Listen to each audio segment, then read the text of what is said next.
আসসালামু আলাইকুম। BBC time বেডিতে আপনাকে স্বাগত। শুরুতে এই সংবাদ শিরোনাম, পরে বিস্তারিত। প্রথমে ইসরায়েল, ফিলিস্তিন, ইরান, হিজবুল্লাহ যুদ্ধ চলছে, জানিয়ে দিব আমাদের হাতে থাকা সর্বশেষ গুরুত্বপূর্ণ আপডেট। আন্তর্জাতিক সংবাদ, লেবাননের বিরুদ্ধে যুদ্ধের কোনো লক্ষ্যই অর্জন করতে পারেনি ইসরায়েল। জানিয়ে দিব ইসরায়েলি হামলার জবাব দেওয়ার অধিকার রয়েছে ইরানের। লেবাননের যুদ্ধবিরতিকে স্বাগত জানিয়ে তেহরানের মন্তব্য। আরো জানিয়ে দিব গাজায় স্থায়ী যুদ্ধবিরতি প্রতিষ্ঠায় তুরস্কের সহায়তার প্রতিশ্রুতি এরদোয়ানের। এবং আরো জানিয়ে দিব মানবজাল হিসেবে ফিলিস্তিনি বন্দীদের ব্যাপকভাবে ব্যবহার করছে ইসরায়েল।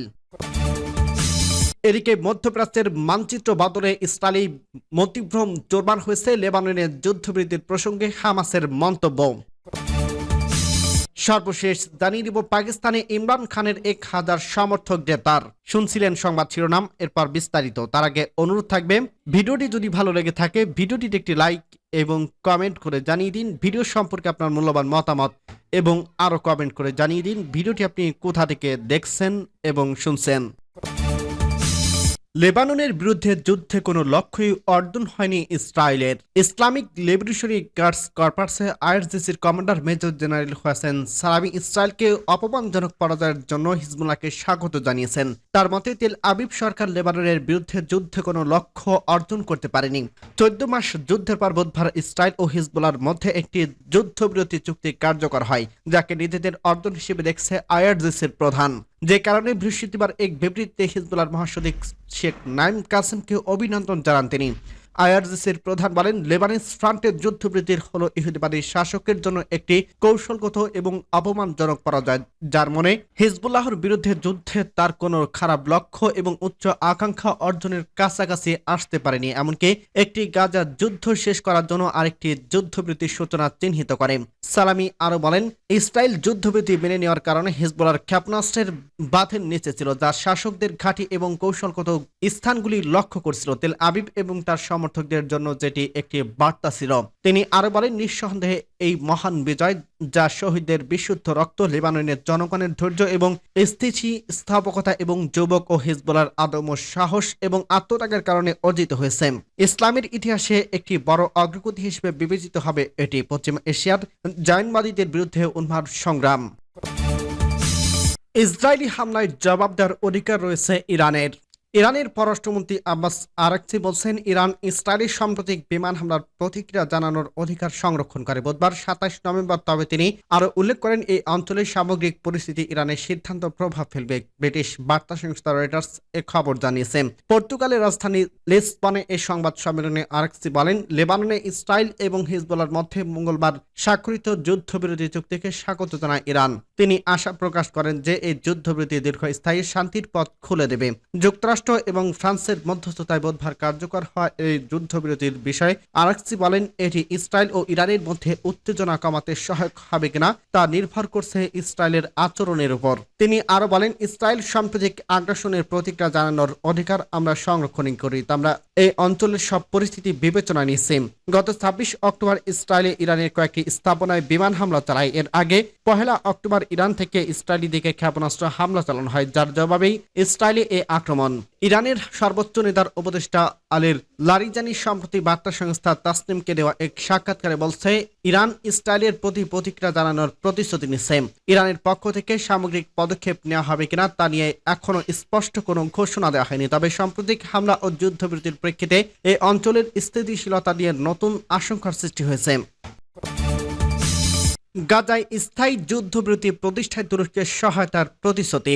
গাজা উপত্যকায় চলমান সংঘাতের অবসান ঘটিয়ে স্থায়ী যুদ্ধবিরতি প্রতিষ্ঠায় সর্বাত্মক সহযোগিতার আশ্বাস দিয়েছে তুর্কি প্রেসিডেন্ট রিসেপ তাইপ এরদোয়ান। বুধবার 27 নভেম্বর ক্ষমতাসীন এক পার্টির সংসদীয় দলের সভায় তিনি এ প্রতিশ্রুতি ব্যক্ত করেন।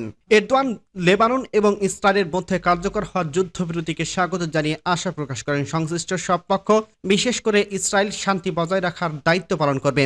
মার্কিন রাষ্ট্রদূত এবং ফ্রান্সের মধ্যস্থতায় বুধবার স্থানীয় সময় ভোর 4টায় এই যুদ্ধবিরতি কার্যকর হয়। এর আগে মঙ্গলবার ২৬ নভেম্বর মার্কিন প্রেসিডেন্ট জো বাইডেন গাজায় যুদ্ধবিরতি ও জিনবি বিনিময় নিয়ে তুরস্ক, মিশর, কাতার, ইসরায়েল সহ অন্যান্য দেশের সঙ্গে পরবর্তী পদক্ষেপ নেওয়ার কথা জানান। প্রায় ১৪ মাস ধরে চলা সংঘাতের অবসানে তুরস্কের মধ্যস্থতার ভূমিকায় কথাও তুলে ধরেন তিনি। লেবাননের সদস্য গ্রুপ হিজবুল্লাহ এবং গত অক্টোবর থেকে ইসরায়েলের উপর ব্যালিস্টিক ক্ষেপণাস্ত্র, রকেট এবং ড্রোন হামলা শুরু করে। গাজার জনগণের সঙ্গে একাত্মতা প্রকাশ করার লক্ষ্যে এবং অবরুদ্ধ উপকূলীয় ছিটমহলের যুদ্ধবিরতির জন্য ইসরায়েলকে চাপ দেওয়ার জন্য তারা এই পদক্ষেপ নিয়েছে। উল্লেখ্য, ২০২৩ সালের ৭ অক্টোবর থেকে ইসরায়েলি বাহিনী অভিযান গাজায় ৪৪,০০০-এর বেশি ফিলিস্তিনি নিহত এবং ১ লাখেরও বেশি মানুষ আহত হয়েছে। নিহতদের বেশিরভাগ নারী ও শিশু। লেবাননের সশস্ত্র গ্রুপ হিজবুল্লাহ গত অক্টোবর থেকে ইসরায়েলের উপর হামলা চালিয়েছে। মার্কিন রাষ্ট্রদূত এবং ফ্রান্সের মধ্যস্থতায় বুধবার স্থানীয় সময় ভোর ৪টায় লেবানন ও ইসরায়েলের মধ্যে যুদ্ধবিরতি কার্যকর হয়।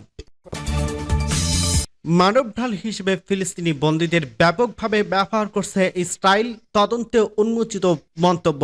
ইহুদিবাদী ইসরায়েলের বর্বর সামরিক বাহিনী ফিলিস্তিনি বন্দীদের গাজা উপত্যকার জুড়ে ব্যাপকভাবে মানবঢাল হিসেবে ব্যবহার করছে। নিউ ইয়র্ক টাইমসের এক তদন্তের প্রতিবেদন থেকে এ তথ্য বেরিয়ে আসছে।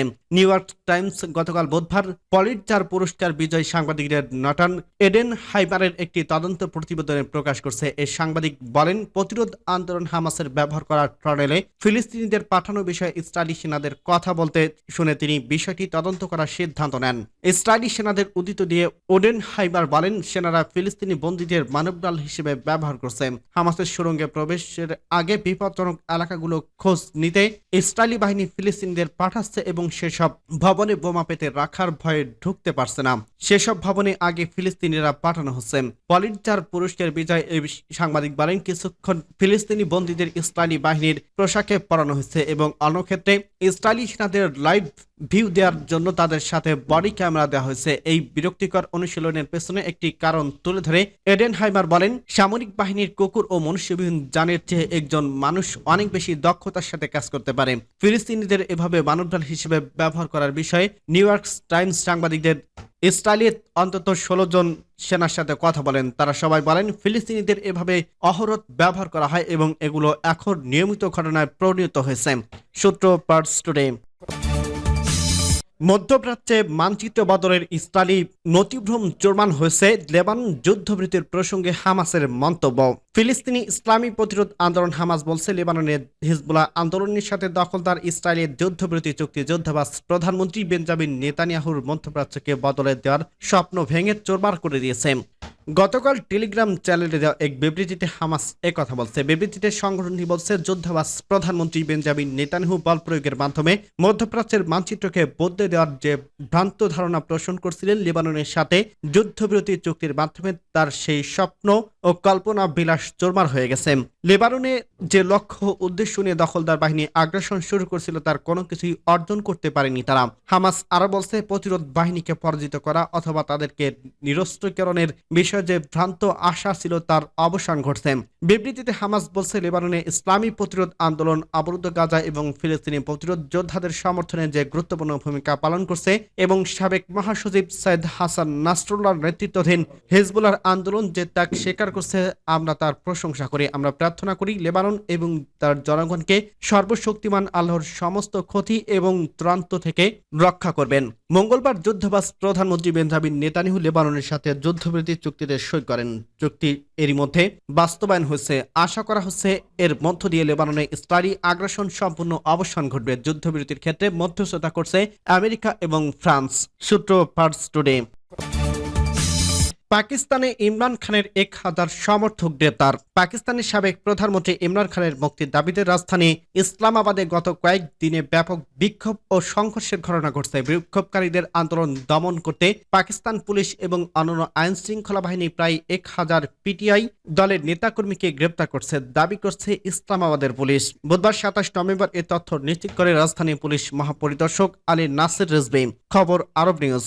রিজভে জানান রোববার থেকে মঙ্গলবার 24 থেকে 26 নভেম্বর পর্যন্ত মোট 954 জন বিক্ষোভকারীকে গ্রেপ্তার করা হয়েছে। সরকারের পক্ষ থেকে জানানো হয় বুধবার ভোরের দিকে রাজধানীর থেকে বিক্ষোভকারীদের পুরোপুরি সরিয়ে দেওয়া হয়। তবে বিক্ষোভের সময় সংঘর্ষে এক পুলিশ কর্মকর্তা ও আধা সামরিক বাহিনীর রেঞ্জার্স 4 সদস্য নিহত হয়েছেন। সংঘর্ষ ঘটনা ঘটলে আইন শৃঙ্খলা বাহিনীর সদস্যরা বিক্ষোভকারীদের উপর শক্তি প্রয়োগ করে পরিস্থিতি নিয়ন্ত্রণে আনে। এছাড়া মঙ্গলবার 26 নভেম্বর পিটিআই দলের হাজার হাজার নেতাকর্মী ইসলামাবাদে প্রবেশ করেন।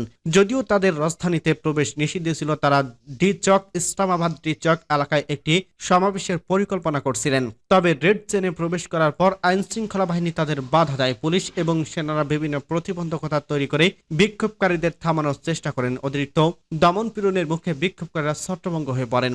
এ সময় খাইবার পাখতুনখোয়ার মুখ্যমন্ত্রী আলী আমিন গান্দাপুর এবং ইমরান খানের স্ত্রী বুশরা বিবির বিক্ষোভস্থল ত্যাগ করেন। এরপর পিটিআই দলের পক্ষ থেকে বিক্ষোভ স্থগিত ঘোষণা দেওয়া হয়। তবে রাজনৈতিক উত্তেজনা এবং বিক্ষোভ ঘটনাটি দেশব্যাপী আলোচিত হয়ে ওঠে। পাকিস্তানের স্বরাষ্ট্রমন্ত্রী মহসিন নকভি এক বিবৃতিতে দাবি করেন আইন শৃঙ্খলা বাহিনী বিক্ষোভকারীদের সাহসিকতার সঙ্গে প্রতিহত করছে এবং এই পরিস্থিতি শান্ত করতে কঠোর পদক্ষেপ গ্রহণ করছে। আন্দোলনে অতিরিক্ত দমন পীড়ন নিয়ে আন্তর্জাতিক মানবাধিকার সংস্থাটি অ্যামনেস্টি ইন্টারন্যাশনাল এই ঘটনার তীব্র নিন্দা জানিয়েছেন। সংগঠনটি জানায় বিক্ষোভকারীরা শান্তিপূর্ণভাবে প্রতিবাদ জানিয়েছে, কিন্তু আইন শৃঙ্খলা বাহিনী তাদের ওপর অপ্রয়োজনীয়